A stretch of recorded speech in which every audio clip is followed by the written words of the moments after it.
A minute here. We're waiting for all of the streams to catch up here.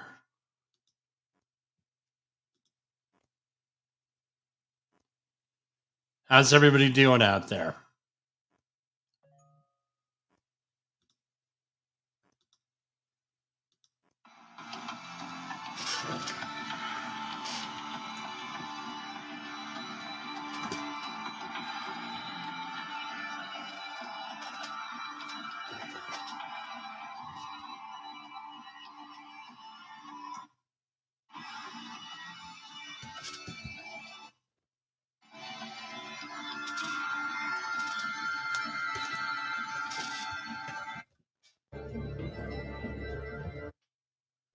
Let's start that over again.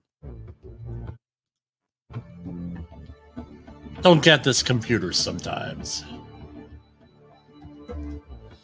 How's everybody doing out there? It's Thursday, October 26th, 2023. We have had training classes every night this week. Demand for services is exploding. Hope everybody's doing well out there today. And well, what are we talking about? Human and organizational performance. I just finished a book by Brent Sutton and other authors, the 4Ds. Right?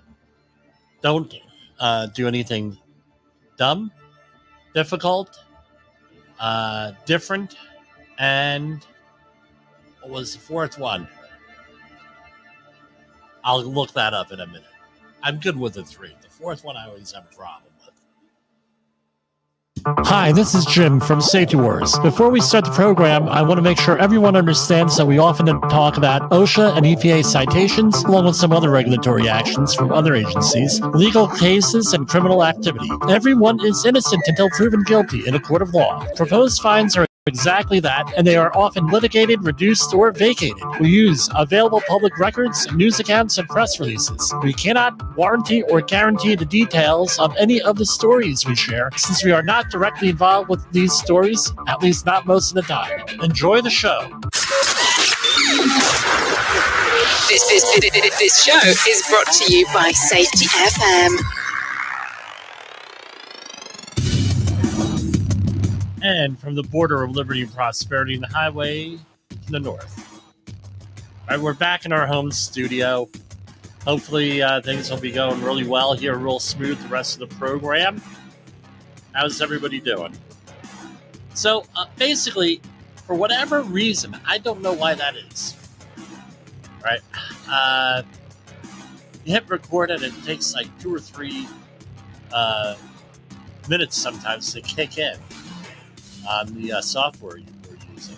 It's just very difficult. So we're talking about the 4Ds from Brent Sutton. I always forget.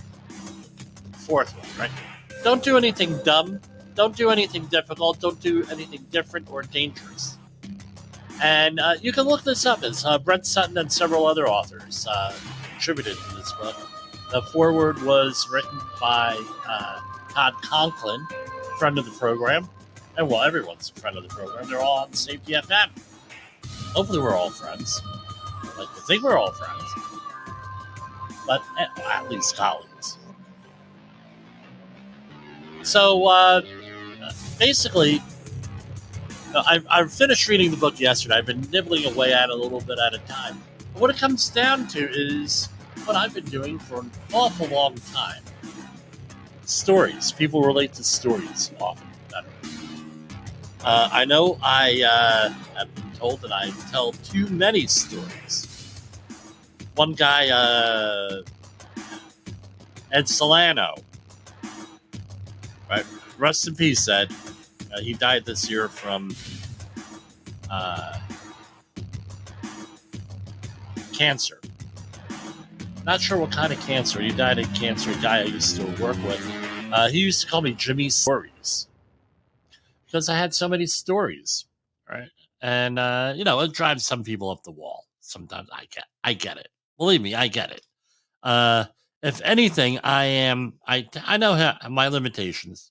I know who I am, and everything else. The problem is that I never felt comfortable with who I was until much later in my life. And for some reason, okay, are we broadcasting? Are we on the air? And some of these other streamers, I'm getting post messages here. Jim, we can't see you. All right. And I'm actually there. Okay, are we broadcasting? Are we on the air? Okay. All right, this is Safety Wars, so there's never smooth at the beginning. So, it's all in the story, how you tell a story. And as Aristotle used to say, I believe it was Aristotle, every story has to have a beginning, a middle, and an end. Sometimes we forget what the end is. But I always try to circle around to the end of the story. And it's important to share these stories. Get them down, pat. Have 4 or 5 go-to stories for a situation. And that's what the name of the game is. And I like, not that I need the affirmation from people and from people. I've been doing things a certain way, and I now realize that a lot of the folks saw that as a threat in the past. Maybe I was, maybe I wasn't. Maybe I was threatening a situation, and that made them nervous. Maybe I could tell a story better than they could. Maybe people liked me more than they did. No, likability. And more importantly, what were a lot of folks really afraid of? The word influence. So we're going to talk influence more tomorrow, hopefully, assuming we're on the air. But we're going to be, I shared with you folks over the years my leadership. It's one of my go-to presentations. Someone says, Jim, can you give us a presentation? I said, sure as well I can. Leadership. It was the first one that Jay Allen saw, right? Was this, and he said, we got to talk, right? With this is leadership. What's leadership? One word, influence. How do you influence someone? There are different ways of doing that. I'm talking about that tomorrow at the local ASSP event. So if you're in Rockland County, New York, Metro New York, and you're listening to the show tonight, I will be at the Rockland County Fire Academy right here in Pomona, New York, not New Jersey, Pomona, New York. And I'll be talking about leadership in the afternoon for the afternoon session. And that's the important thing. Now, the other thing is this, telling the story with the 4 Ds. I read the book, and today I said, hey, we're going to talk about the 4 Ds. And I went to the group, and I said, look, my safety meeting people, this one, I said, look, we're going to talk about the 4 Ds. And we talked about them. We talked about the book and some of the insight that I got from that book. And we tried to boil things down into simplicity. So for disaster response or disaster preparation, I always talk about the 3 A's: assess, analyze, act. And I think the 4 D's, that's a great thing. Remember, right? Boil it down. Don't do anything. I got them written down now. Dumb, difficult, different, or dangerous. Dumb, what does that mean? If it doesn't make sense, don't do it. You say, why are we doing this? And this could go many different ways. That's what the book had described. Do you feel dumb doing something? Do you say, man, this is a dumb thing we're doing? Why are we doing this? It's good to question and have conversations. It used to be back in the day, hey, asking a darn good question. I know that the person who used to say that is a listener to this program. It was really great that you would do that. RA, I'll use the initials. However, now let's have some conversations here. Put people at ease. They give you more information. More information makes you smarter, hopefully. So, and if you say, well, hey, why is this job so difficult? Don't do things that are difficult. Why is this so difficult? Why is this so hard to do? Can we make it easier? The other thing was, let me backtrack with the dumb. The other thing is this. If it's, no, so lockout, tagout, perfect example. Some places have, like, we're going to follow this 12-step program and this lockout, tagout thing. And it's like, okay, 12, why is it 12? Why can't we make this like maybe redesign it to have like 4 or 5?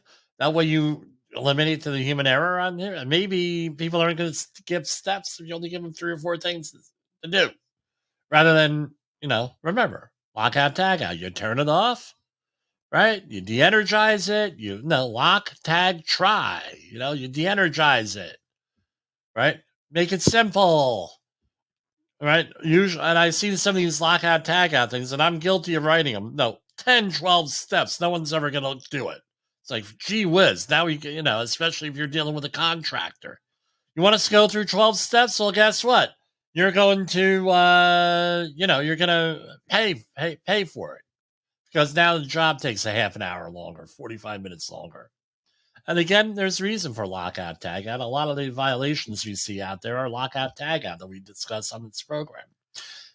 Difficult, we talked about. Different. Are conditions changing? Right, this could go many different ways too. Are conditions changing that are making things different? Right? The other thing is, am I doing something different? Do I have that thing? I want to do this different. Well, maybe I need to talk and have a conversation on that. And of course, don't do anything dangerous. I mean, what feels risky to you about the work you're doing? What feels risky? What doesn't feel right? What doesn't set you right? I don't care what anybody freaking says.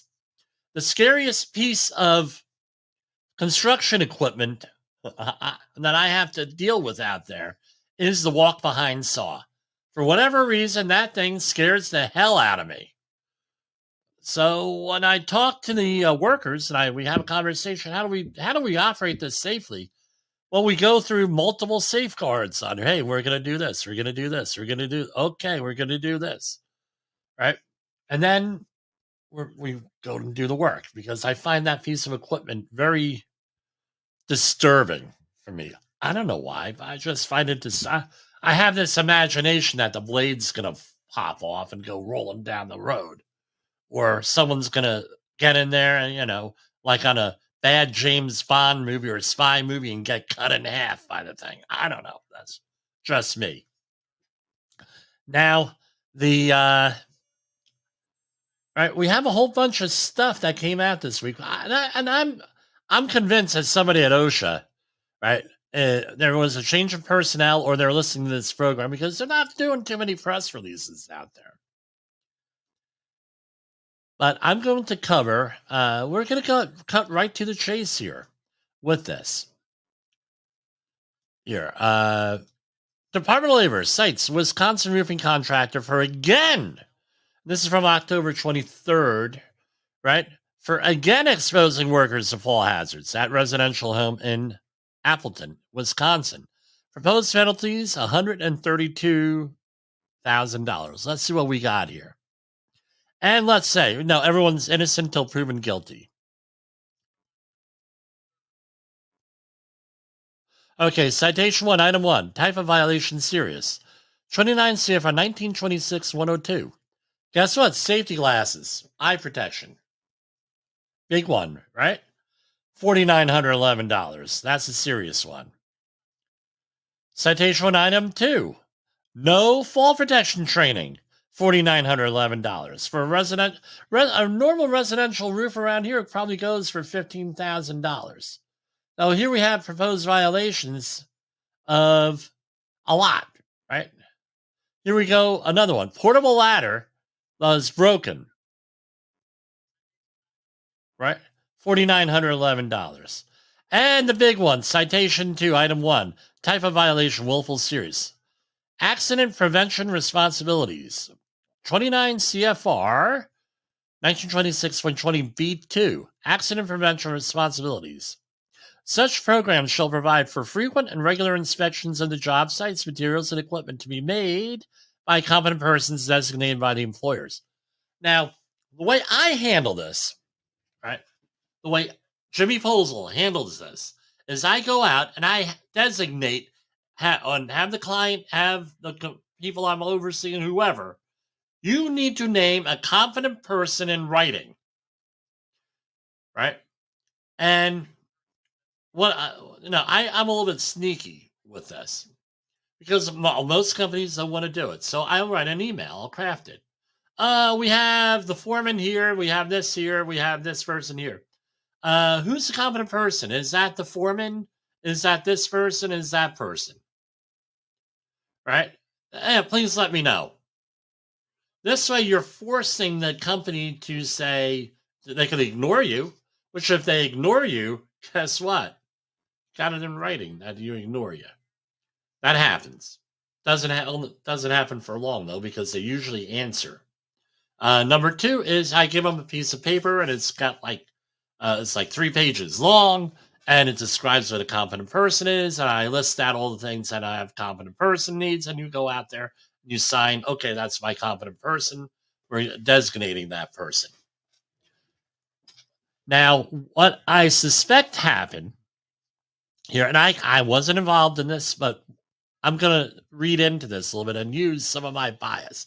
Yes, it is bias. I get it. I'm biased. Shame on me. Right? On or about May 12, 2023, at a site located at such a place in Appleton, Wisconsin, an employee of a certain company at a job site failed to take prompt corrective measures when subcontractors' employees were observed being exposed to falls of 8.75 feet. Now, when OSHA goes out and says this stuff, right, and says 8.75, that means that they got a tape measure. And I suspect that the contractor pissed them off. I'm sorry. So failed to take corrective measures when a okay, so this is often this is the way it is. Hey, those contractors, hey, what do they do? Hey, they ain't my contractors. They ain't us. We have no responsibility for that. Yeah, you do. Multi-employer site here. You might, right? Broken was previously cited for violation in this occupational safety and health standard, which contained an OSHA inspection, blah, blah, blah. And it was again cited for a violation at another place in Wisconsin. So $58,930. Really? Citation to item 2. Willful serious. Right? Well, no. And the other thing with the first one is pointing the finger, and I don't like that. So residential construction, and this is the 6-foot rule, right? So 6 foot or higher, you need to have some kind of fall protection, either a railing system on residential stuff, you have a guardrail system, personal fall arrest system, or something like that, unless you can show it's infeasible. And basically, you're not going to show it's infeasible, right? Only time it may be infeasible is when you're going to set it up. Maybe, but then again, you're going to have, no, not really. Not when you design the work area properly and get into that skills-based mode, right? The SKR model of working, right? And this was the third time they're doing it, another $58,930 for a grand total of $132,593. This does not have to be you. You could give us a call, 845-269-5772, like a lot of other people are doing nowadays. It's a great thing, or jim@safetywars.com. We're going to share that later on in another group, so we're not going to close that out. OSHA announced it's meeting a Maritime Advisory Committee on Occupational Safety and Health on November 14th. Department of Labor's OSHA announced it will hold an in-person online meeting of the Maritime Advisory Committee on Occupational Safety and Health.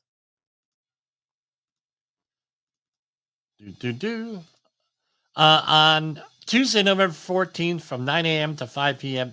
Eastern Standard Time.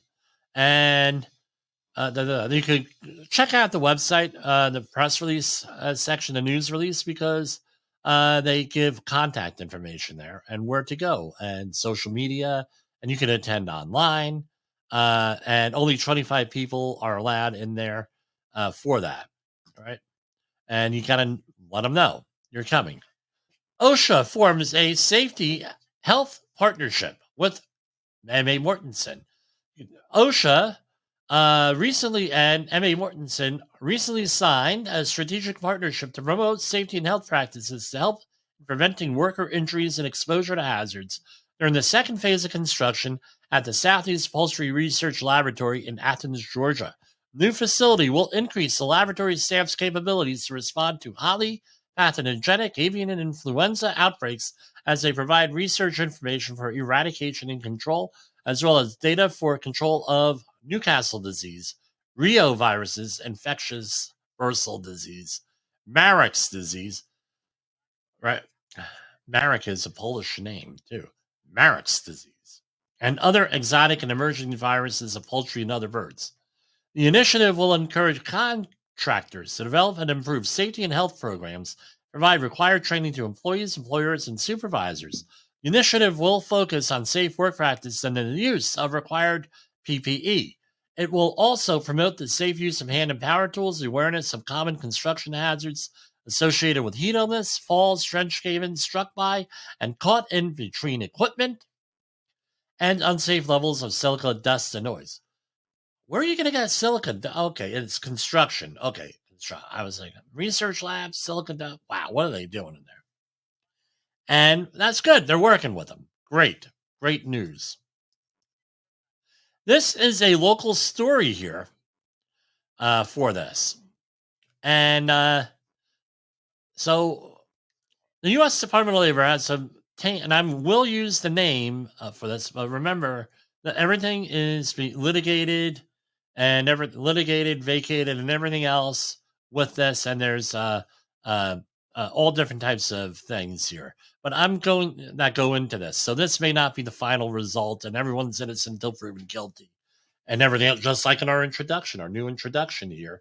I know the people on the radio and on podcasts can't see it, but we have a new introduction here with this. That gives me a couple minutes until all the streaming systems all catch up again. The U.S. Department, that's probably an internet issue here. U.S. Department of Labor obtains a consent order injunction requiring New York contractor to provide employees with fall protection.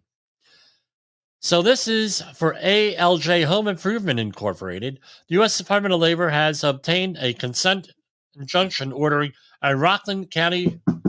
Oh, is that them now? Oh, I don't know. Rockland County, roofing contractor and its principal to provide employees with fall protection equipment and make sure it's used at all company work sites as required by federal law. The order finds that by allowing employees to do roofing work without fall protection, the company is exposing them to imminent danger of death or serious harm. Now, if you're a safety guy or a gal out in the field, you need to know a couple of phraseologies that are very helpful. Imminent danger to death or serious harm is one of them. All right? Imagine getting an email. You're on the other receiving end. You're not using fall protection, this crew. They're exposing themselves to imminent danger of death or serious harm. Guess what? If they don't react to that, that's a shame on them. Since 2019, the department's OSHA has cited ALJ Home Improvement Incorporated multiple times for fall-related violations, including after a company's employees, this is people of my community, suffered fatal falls in 2019 and 2022. In May 2023, ALJ and its owner, I won't mention the man's name, signed a settlement agreement with OSHA to resolve and affirm willful citations the agency issued 2021, which includes enhanced provisions for correcting and preventing fall hazards. So in 2019, right, I have the news release here. This was, they were fined $244,581 for various fall things here, right? And 9 willful violations in there, including employees working without required fall protection as they remove sheathing and perform other roofing work, and workers lacking protective headgear and face and eye shields to prevent eye injuries from flying or falling debris, plywood, nails, and other objects. Okay, that was in 2019. Here we go, 2022, because they know they're going to do follow-up. Here we go. A Nanuet Roofing, and this is right from the Department of Labor website. A Nanuet roofing and siding contractor with significant history of safety violations and penalties now faces an additional $1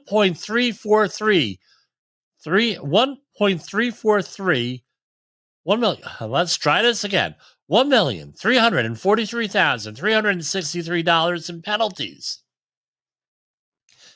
After the U.S. Department of Labor's Occupational Safety and Health Administration investigated another fatal flaw by a company employee, the second in 3 years. All right. Now let's see what the citations. Well, what were they here? Did they list them? 21 violations. Since 2019, OSHA has, and this is from the previous one, OSHA has inspected ALJ home improvements 6 times, issuing 21 violations and leveling 299,400, blah, blah, blah, blah. Okay. And let's see what the citations were here. And this is from 8/5/2022. I believe we covered it on this program. And we're going to save this one too.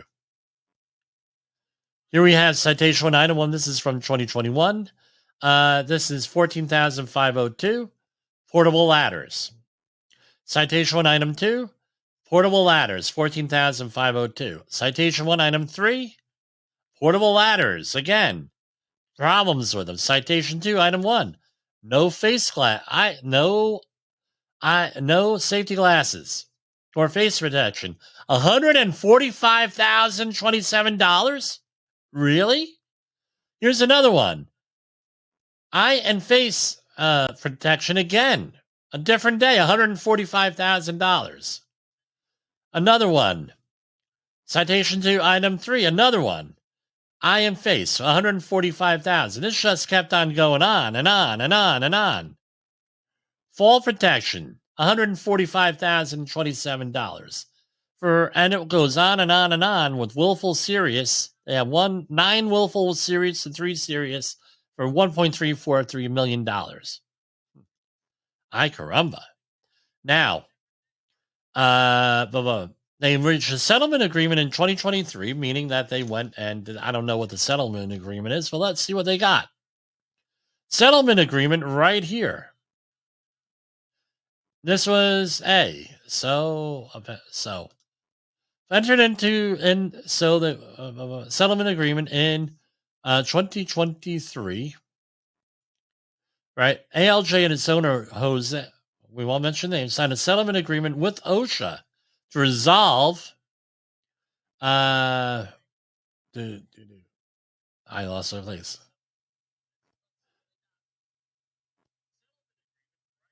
Entered into U.S. citizenship for the Southern District of New York. That means federal. The injunction requires ALJ and Lima to comply with the enhanced abatement provisions of the settlement agreement, which should including notifying OSHA of future company websites, providing everybody with 30 and 10-hour outreach training, depending on what your situation is, safety and retaining qualified safety consultant to develop safety, health, and disciplinary programs to conduct work site inspections. If ALJ or Lima fail to comply with the agreement, the department may file a contempt motion in federal court. Now let's see what this is. Read the consent order and injunction. We're going to read this. All right.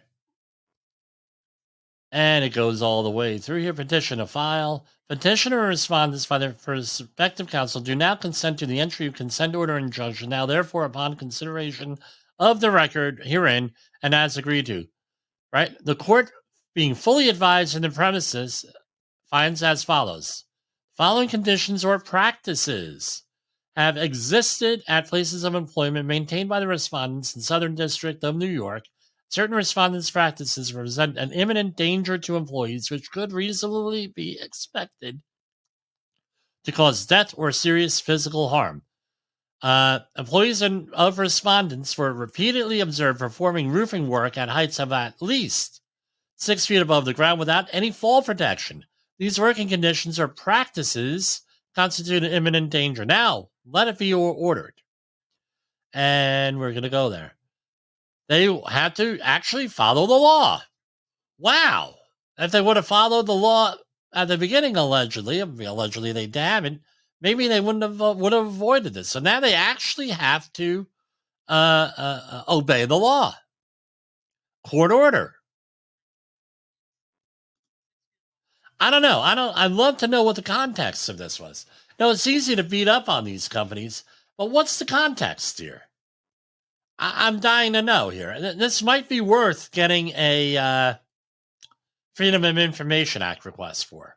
I'm waiting, and then in another year I'll get it for you. You know, we'll figure that out. Okay. Here we have a situation with our featured thing. Let's take a break here for a second. Jim, calm down. Calm down. You're too happy. In the professional safety community, communication and planning are just a few keys to your program's success. The question many practitioners have is, where do I start? Dr. Jay Allen, the creator of the Safety FM platform and host of the Rated R Safety Show, has built a global foundation to help you along the way. Go to safetyfm.com and listen to some of the industry's best and most involved professionals, including Blaine Hoffman with the Safety Pro, Sam Goodman with the Hop Nerd, Sheldon Primus with the Safety Consultant, Jimpoesl with Safetywars, Emily Elrod with Unapologetically Bold, and many others. As individuals, we can do great things, but as a team, we become amazing. Dial into safetyfm.com today and surround yourself with a powerful force of knowledge and support.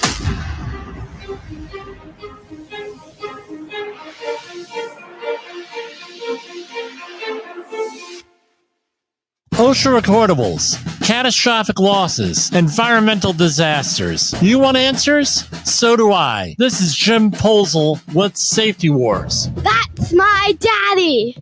And we are back here. And, I didn't do our message here. What day is it? It's Thursday, so it's number 4. This is Safety Wars, broadcasting to our brothers and sisters in the occupied territory of behavior-based safety. Get out your secret decoder ring. Here is your nightly message.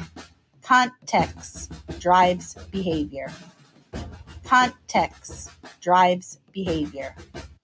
So remember, context. We don't know what the context was for this.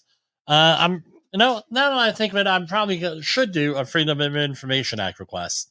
I know the last OSHA accidentally released an accident investigation report a while back, and it was really interesting to read the whole thing here with their site visit, and it was, I read it on the air.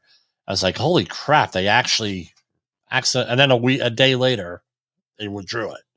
But I have a copy of it still. 2 employees of a national tank cleaning company, and this is our main story here, suffered and since we got a late start, we make it overtime here. 2 employees, so listen to us on the podcast. 2 employees of a national tank cleaning company suffered injuries when exposed to hydrogen sulfide, a flammable, highly toxic, colorless gas that was present during the cleaning process of a tanker truck on April 25th, 2023 in Beaumont. 2 municipal firefighters responding to the scene also suffered injuries from the gas. Again, I don't even read this stuff. So you're getting the raw thing. I probably should have this time. I'm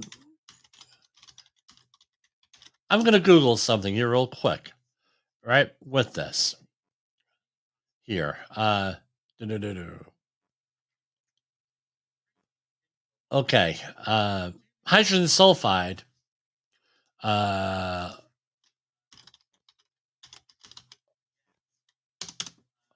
Sheldon Primus, I believe, does a class on this, right? Train the trainer in this. Hydrogen sulfide. So hydrogen sulfide.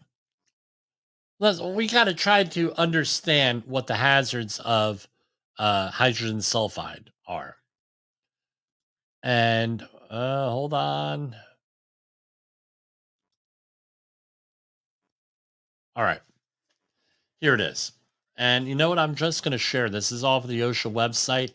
I have to be careful about sharing things because I got yelled at, not by Jay Allen, but I got contacted by somebody. You shouldn't be sharing this stuff from different websites. Yeah, okay, great. You know, whatever. You shouldn't be doing. Well, you shouldn't be doing it. Well, I did it. It's not like I can't give you the web address and link to it. I don't know. So right here we have the hazards of hydrogen sulfide gas. Hydrogen sulfide gas causes a wide range of health effects. Workers are primarily exposed to hydrogen sulfide by breathing it. The effects depend on how much hydrogen sulfide you breathe in for how long. Okay, so we have a dose response thing, right? Dose and response. Exposure to high concentrations can quickly lead to death. The NIOSH REL recommended exposure limit 10 parts per million. OSHA's is the ceiling limit of 20 parts per million. General industry peak limit at 50. Construction 8-hour limit as 10. Shipyard 8-hour limit as at 10. All right, NIOSH has an IDLH. There's that immediately dangerous life and health level of 100 parts per million. Now, the thing is with this, the hydrogen sulfide is an olfactory inhibitor, meaning it deadens your sense of smell. So they set these PELs very low in the hopes that you're going to, no, in the hopes that you're going to smell it before you have a problem, and then you're right and everything. And if you remember with a cartridge respirator, you have to have like a warning property or end of service life indicator on that. The hydrogen sulfide, you could use it only a cartridge respirator only for escape purposes under certain circumstances in accordance with the manufacturer's requirements. So you got to research that. Now, if we look over here, the let's see, there we go. All right, on the right hand side here, right, where I just highlighted this. So typically, what is hydrogen sulfide from? It's from primarily rotting organic matter. And rotten eggs, and then like swamp gas, anything. So you look under what the definition smell of rotten eggs, it says swamp gas. You look under swamp gas, it says it smells like rotten eggs. So it's a sulfury smell. So between 0.00011 to 0.00033, that's a typical background concentration. The odor threshold is somewhere between 0.01 to 1.5 parts per million, and that's when you start to notice. Some people do. 2 to 5 prolonged exposure may cause nausea, tearing on the eyes, headaches, or loss of sleep. Airway problems with some asthma people. I actually had that happen one time. 20, possible fatigue, loss of appetite, headache, irritable. Now, 50 to 100, you have irritated eyes, right, and respiratory tract irritation after 1 hour may cause digestive upset and loss of appetite. 100, coughing, eye irritation, loss of smell after 2 to 15 minutes, altered breathing, drowsiness after 15 to 30 minutes. Again, you do not realize you're on it because there's a loss of smell here at 100 to 150, right? 200 to 300, marked conjunctivitis, respiratory tract irritation after 1 hour. 500, 700, staggering collapse in 5 minutes. And so let's say you're up on a smokestack and you got hydrogen sulfide's a hazard. Guess what? It's going to take time to get down there. That's where that 500 to 700, it's critical. You have an escape respirator. 700 to 1,000, rapid unconsciousness or knockdown. Immediate collapse within 1 to 2 breaths, breathing stops, death within minutes, and 1,000 to 2,000 or more is near instant death. The explosive range of hydrogen sulfide in air is 4.3 to 45%. So 4,300, 4.3, no, I'm sorry. It's 43,000 parts per million to 450,000 parts per million. The range is much higher than the PEL for explosive. Now, what do you do to protect yourself from it? Avoidance is number one, and number two is air monitoring. So, in the refining industry and a lot of oil terminals where they have hydrogen sulfide, you're required to wear a hydrogen sulfide monitor that's roughly about the size of an old style pager.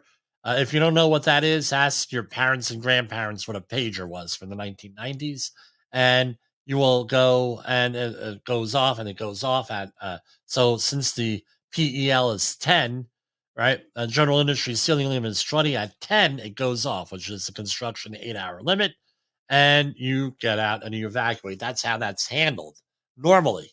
With that, very common in the refining industry. I've worked with it up until recently. It was half my career, right? Every day for half my career. Now we're getting older. I'm not doing that sort of thing. Now that we have that, let's go back to the Department of to the citation. Where is it? Okay, that one. 2 employees of a National Tank Cleaning Service suffered injuries when exposed to hydrogen sulfide, a highly flammable, highly toxic, colorless gas that was present during cleaning processes of a tanker truck on April 25th, 2023 in Beaumont. 2 municipal firefighters responding to the scene also suffered injuries from the gas. Federal investigators determined the employer did not provide adequate respiratory protection, resulting in 2 employees being transported to the hospital, one of them being hospitalized due to the exposure. First responders were treated on the scene. Investigators within U.S. Department of Labor's OSHA found National Tank Services did not evaluate the work site for possible respiratory hazards like the one that sickened the workers, did not monitor employees for exposure to other substances. The company also failed to provide workers with appropriate respirators, manage a required respiratory protection program, and to provide workers with medical evaluations prior to respiratory use and conduct respiratory fit testing. OSHA proposed penalties of close to $400,000, just shy of it, to the company after citing 9 health violations. And let's go and see what this is. You got repeat. You got this. So, guess what? They're giving QR codes now for things, right? Employers' rights and responsibilities. So here we have, and we're scrolling on down, QR codes all over this thing, right? And wow, incredible. All right, citation 1, item 1A, right? Again, 1910.29, the employer did not ensure that no opening in its stairwell system exceeds 19 inches. At least it is the dimension. In the middle of bays 1 and 2 and times higher where openings in the stairwell system exceeded 19 inches. $7,366. Citation 1, item 1B, type of violation serious. No guardrail systems on the top edge, height of top rails, and equivalent guardrail members that are 42 inches. So at the facility in Bay 1, at times prior to the guardrail system attached to the catwalk platform, and the top rail was not 42 inches plus or minus 3 inches above the walking and working surface. I'm thinking that was $0. I'm trying to visualize this. This sounds like a job made situation or a very old piece of equipment, because I don't think people would manufacture something like this here, this system, right? Again, another guardrail 1C, and citation 1, item 2, type of citation serious. 1910-138, the employer did not select and require employees to use appropriate hand protection when employees' hands were exposed to hazards, right, from all different things. All right, exposed to skin absorption hazards of harmful substances, $7,366. Citation 1, item 3, it was 1910-1000 B2. The air monitoring demonstrated, obviously, so into air monitoring, hydrogen sulfide in excess of 20 parts per million, which is the ceiling level for general industry, 15,625. Citation 1, item 4, employees of a workplace covered by the standard were not monitored to determine their exposure to formaldehyde. No assessment on that, $7,366. Citation 2, item 1A, willful serious, a written respiratory protection program that included for the provisions of 29 CFR 1910-134 C1I to IX, that's 1 to 9, with worksite specific procedures was not established and implemented for required respiratory use. $156,259. Wow. Right? Citation 2, item 1B. The employer did not provide a medical evaluation, right, to determine the employee's ability to this. Now, I don't understand corrected I need to understand it. Corrected during inspection, $0. How do you correct the medical evaluation? I don't know. During the inspection, I don't know. Unless it was a multi-day inspection, or maybe they sent the person to a company nurse, that sort of thing, and got the clearance that day. So that was bizarre. No fit testing, right? That was $0 there. Citation 2, item 2A, another $156,259 fine. Selection of appropriate respirator was not based on the respiratory hazards. And the employer did not select the appropriate respirator for employees prepping and cleaning tank trailers that contain sodium hydrosulfide solution. Again, another one, cleaning tank trailers that had ammonia, did not assess that. Citation 2, item 2B, citation willful serious, no assessment for respiratory hazards. That was $0. Citation 3, item 1A, I've never heard of this one. Okay, this is I've heard of it, but I never heard of anyone being cited for this. Somebody was really on their game that day, I'll say that much. Citation 3, item 1A, type of violation, repeat serious. 29 CFR 1910-132, protective equipment was not provided when necessary whenever hazards capable of causing injury and impairment were encountered. On or about April 25th, 2023, and times prior to, the employer did not ensure that effective protective clothing was provided to this, and this is a repeat one, 29,467. Remember, everyone's innocent until proven guilty. Citation 3, item 1B, repeat violation, $0. No assessment done for PPE. Citation 3, item 1C, $0. Appropriate eye or face protection. They did not apparently, probably the appropriate protection was a face shield and goggles, chemical goggles. Citation 3, item 2, repeat serious. The $14,731. Not labeled containers. Right? One barrel contained diesel fuel, not labeled. Another was a vat of caustic liquid, not labeled. Citation 3, item 3. This is probably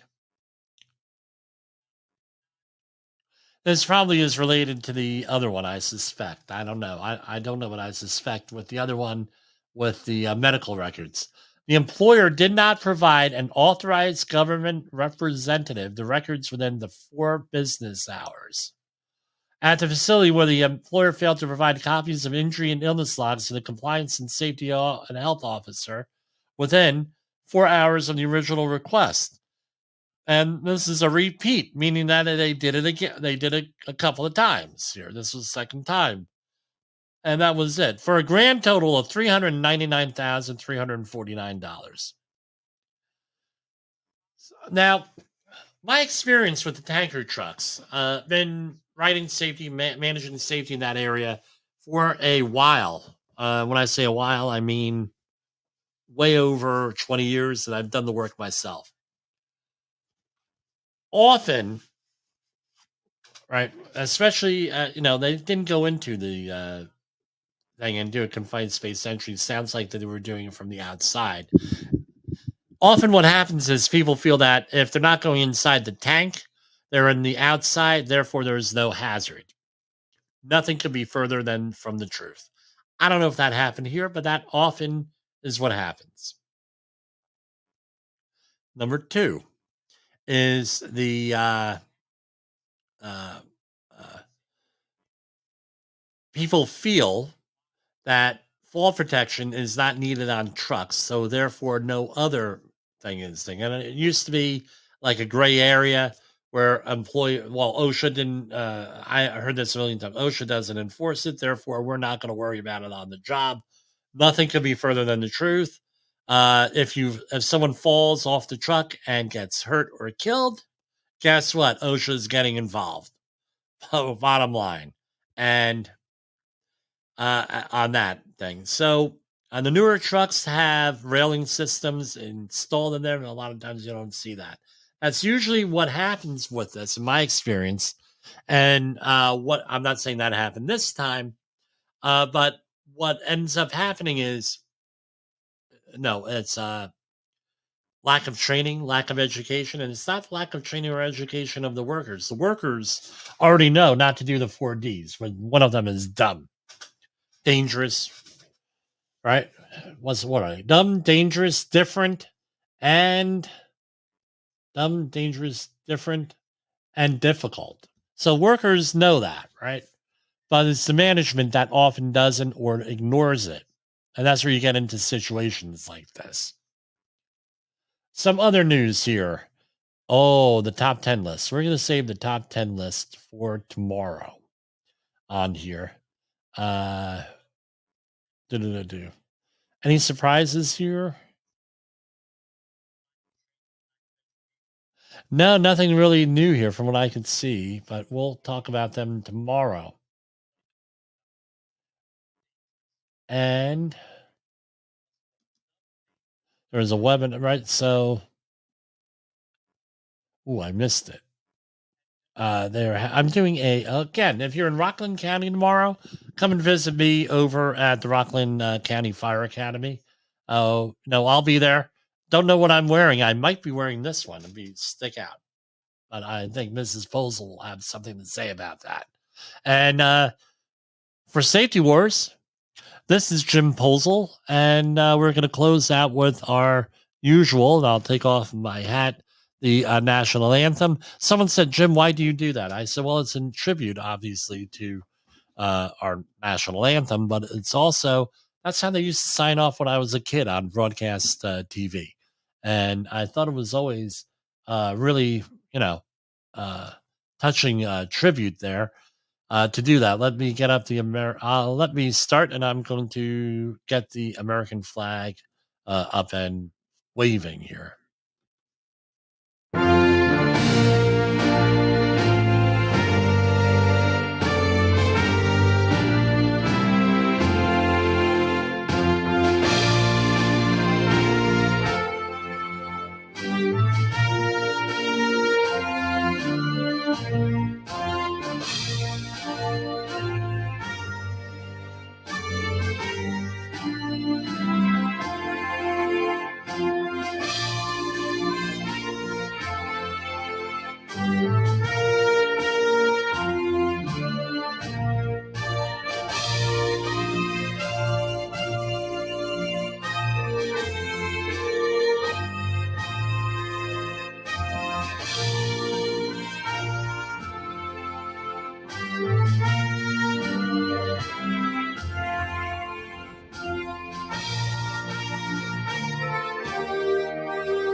The views and opinions expressed on this podcast are those of the host and its guest and do not necessarily reflect the official policy or position of the company. Examples of analysis discussed within this podcast are only examples. They should not be utilized in the real world as the only solution available, as they are based only on very limited and dated open source information. Assumptions made within this analysis are not reflective of the position of the company. No part of this podcast may be reproduced, stored in a retrieval system, or transmitted in any form or by any means, mechanical, electronic, recording, or otherwise, without prior written permission of the creator of the podcast, Jay Allen.